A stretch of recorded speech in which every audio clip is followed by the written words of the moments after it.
Hi,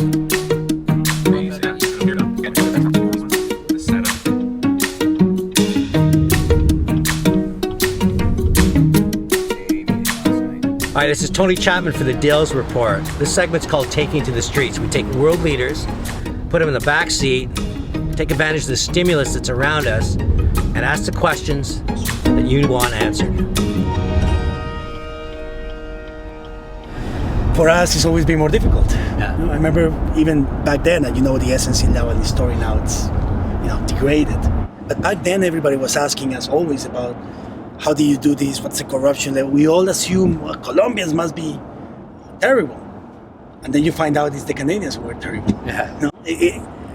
We always have to prove ourselves beyond that, because unfortunately, there's been a lot of people who have done a lot of damage from Colombia. Yeah. But we have an obligation, and I think that's why not only at Khiron and everywhere we have to do things better than anybody else, because the world expects us not to. So I want to talk a little bit, what made you decide to move into the cannabis space?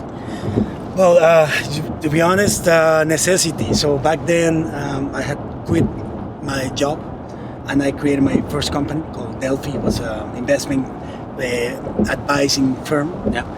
And I was looking at developing power lines, developing roads, working with clients on all sorts of infrastructure.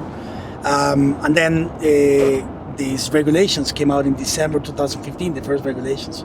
And I'm reading them, I'm thinking, well, maybe this is something interesting.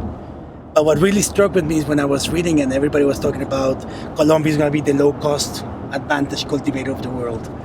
And I got to say, that pissed me off. Yeah. Because I'm thinking, it cannot be that we're going to do the same thing with cannabis that we've done with coffee. Selling that for 80 cents a pound, and then having Starbucks sell the same coffee for $5 a cup. Yeah. So I'm thinking, what if we actually take this idea and create a branding company, a CPG, a pharmaceutical approach?